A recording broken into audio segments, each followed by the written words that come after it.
안녕하세요. 토리발달 교실의 토리쌤 전은지입니다. 오늘은 식사 시간에 나타나는 아이들의 문제 행동을 다루는 방법에 대해서 이야기를 나눌 건데요. 제가 매일 아침마다 논문을 보면서 중재 방법들에 대해서 고민을 하고 또 공부를 하기도 하는데, 그 내용들을 지금 정리해서 아침에 제 블로그에 올리고 있어요. 혹시나 뭔가 고민이 되거나 어떤 어려움이 있는 아이의 문제 행동들이 있거나 아니면 ABA에 대해서 조금 더 공부를 해보고 싶으신 부모님들이나 치료사분들이 있다면 제 블로그에 오셔서 한번 글들을 읽어보시면 좋을 것 같아요. ABA 논문들이 다른 논문들에 비해서는 쉬운 편이지만 또 익숙하지 않으신 분들은 읽기가 그렇게 쉽지는 않거든요. 그리고 일상적으로 우리가 사용하는 용어들이 아닐 수 있기 때문에 알고 보면 굉장히 쉬운 용어들도 논문에서는 조금 어렵게 쓰여진 경우가 있어요. 그래서 제가 조금 더 쉽게 줄글로 풀어서 설명을 하고 있으니까 블로그에서 확인해 주시면 될 것 같습니다. 그럼 오늘은 식사 시간에 나타나는 문제 행동을 어떻게 다루었는지 논문을 통해서 살펴보도록 하겠습니다.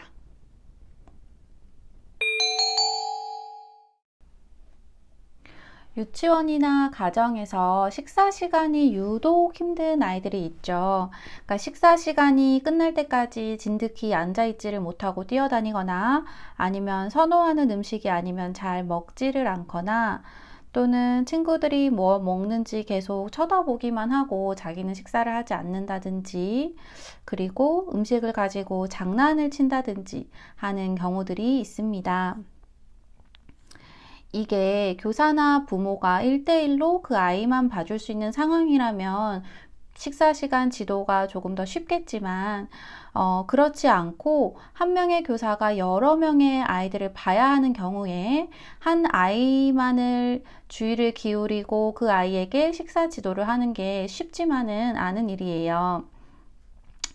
그래서 오늘은 기관에서 아이의 식사 행동 문제 행동이 나타났을 때 이 문제 행동을 좀 감소시키고 식사 시간에 기대되는 그런 바람직한 행동들을 증가하는 그런 긍정적 행동 지원에 관한 논문을 소개하도록 하겠습니다.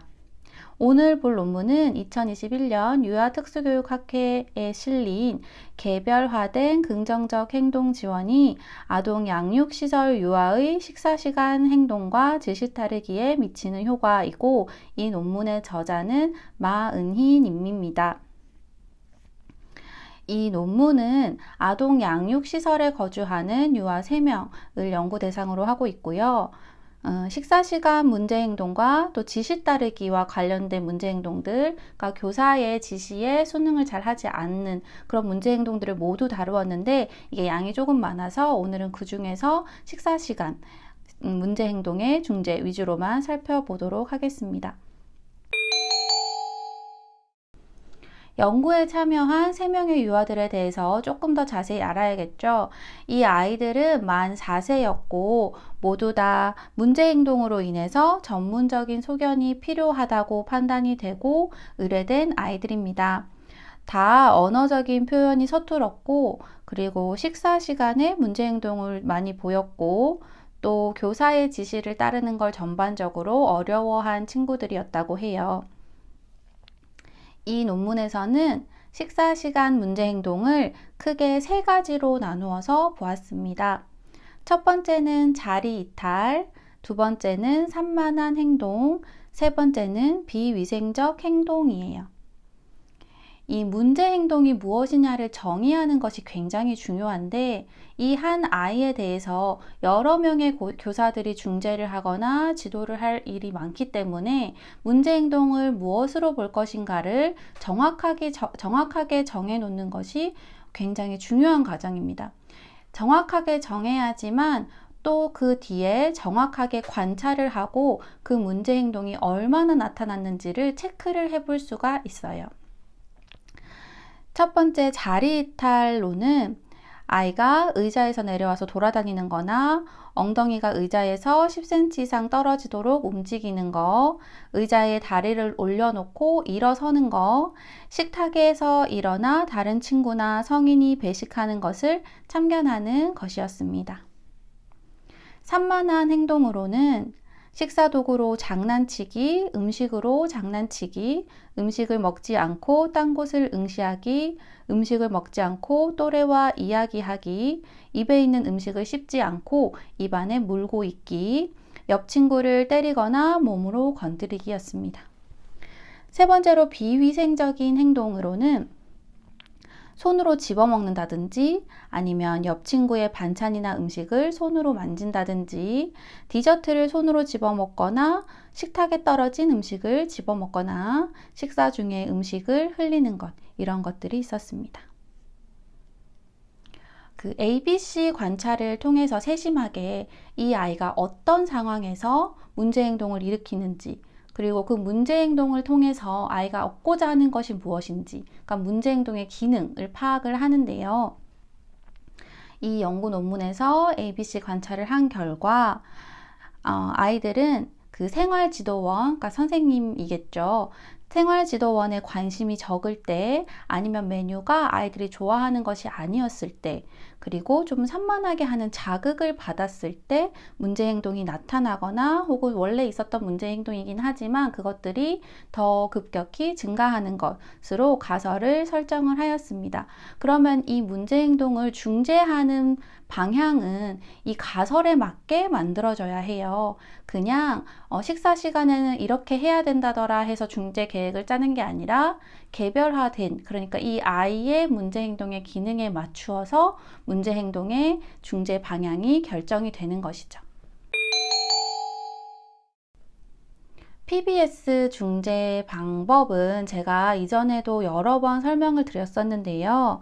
그 문제 행동과 관련해서 배경 사건이나 선행 사건을 중재하고, 그리고 대체 행동을 교수를 하고, 후속 결과에 대해서도 어떻게 할 것인지 후속 결과 중재도 결정을 하고, 그리고 장기적으로 또 이 문제 행동들이 대체 행동으로 변화가 되는 것이 유지될 수 있도록 어떤 계획을 가질 것인가 하는 이 네 가지 커다란 흐름에서 모두 다 봐야 바로 PBS가 완성이 될 수 있습니다.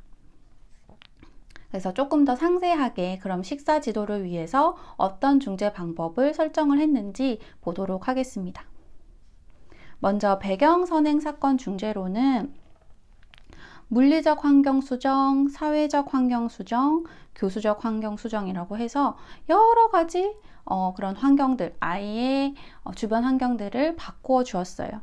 방별 테이블 위치 변경, 식당의 식사 규칙 같은 거 게시해 놓고, 식당 벽면에는 메뉴도 게시를 해 놓았다고 해요.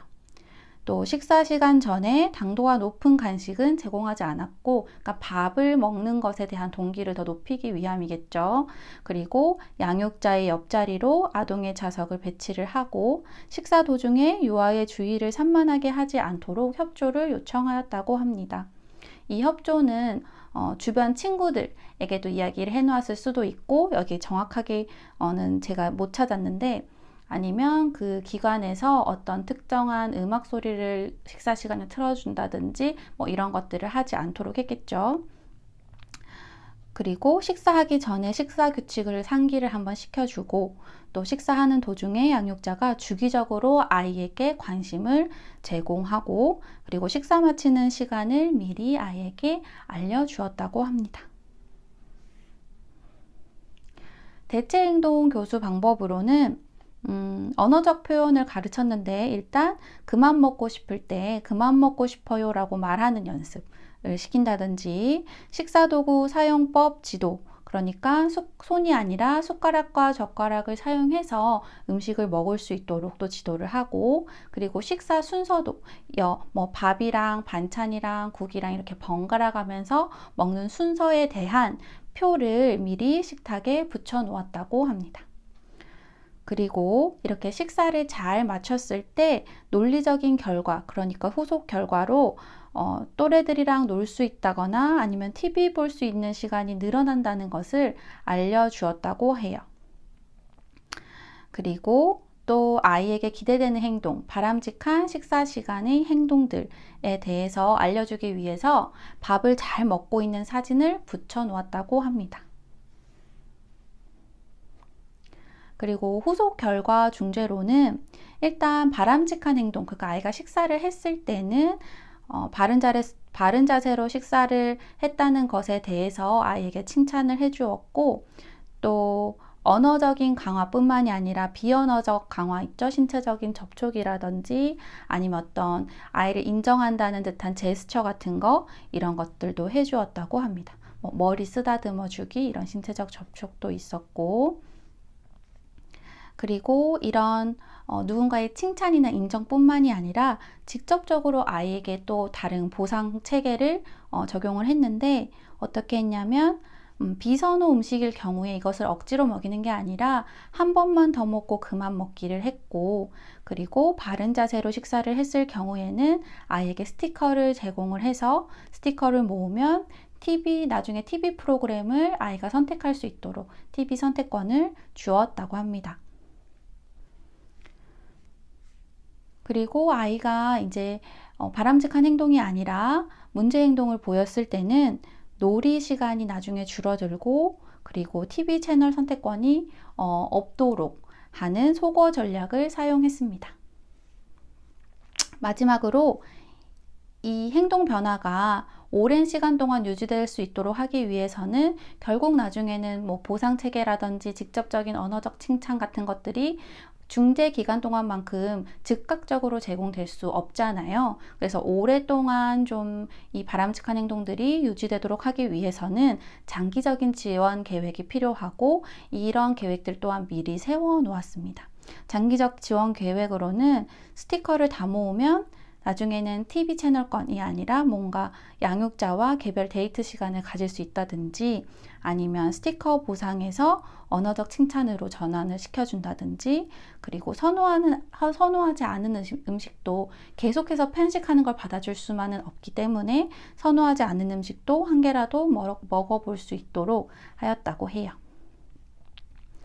제가 말씀드린 중재 방법들이 굉장히 여러 가지가 한꺼번에 많이 사용되었어요. 그러니까 우리가 뭔가 매지컬한 한두 가지의 방법만으로 아이들의 행동을 변화시킨다는 것은 사실 상당히 어렵고, 우리가 할 수 있는 모든 전략들을 다 같이 사용을 해야 된다는 거, 이 점을 제가 또 한 번 더 말씀을 드리고 싶었습니다. 이렇게 아주 사소하지만 중요한 환경적인 변화들을 아이들에게 제공하는 중재를 시작을 했고, 그 결과는 그래프를 통해서 확인해 보도록 하겠습니다. 네, 이 결과 그래프를 한번 보면 이 유아 3명 모두 노란색 점이 찍힌 게 문제 행동이고 파란색 점이 찍힌 게 기대 행동이에요.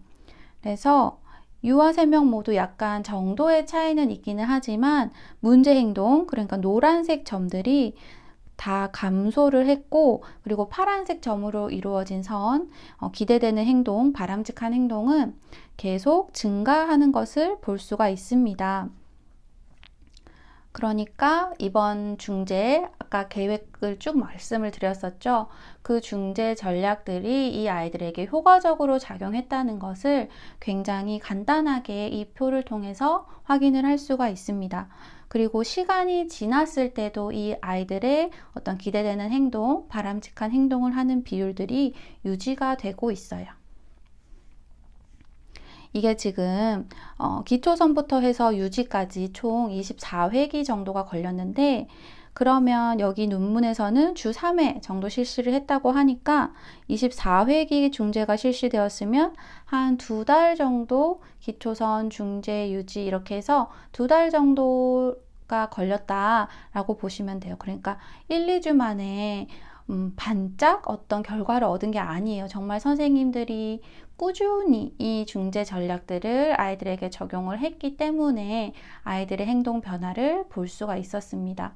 저희는 논문을 통해서 그래프만 확인을 할 수가 있지만, 사실 어떤 이미지를 상상을 해본다면 식사 시간에 유아 A 같은 경우에 식사 시간에 약 80% 정도의 시간을 계속 문제 행동을 주기적으로 보였던 거예요. 그러다가 나중에는 21회기가 되면 중재 끝에는 거의 문제 행동을 보이지 않고 식사를 바람직한 기대 행동으로 예쁘게 했다는 거거든요.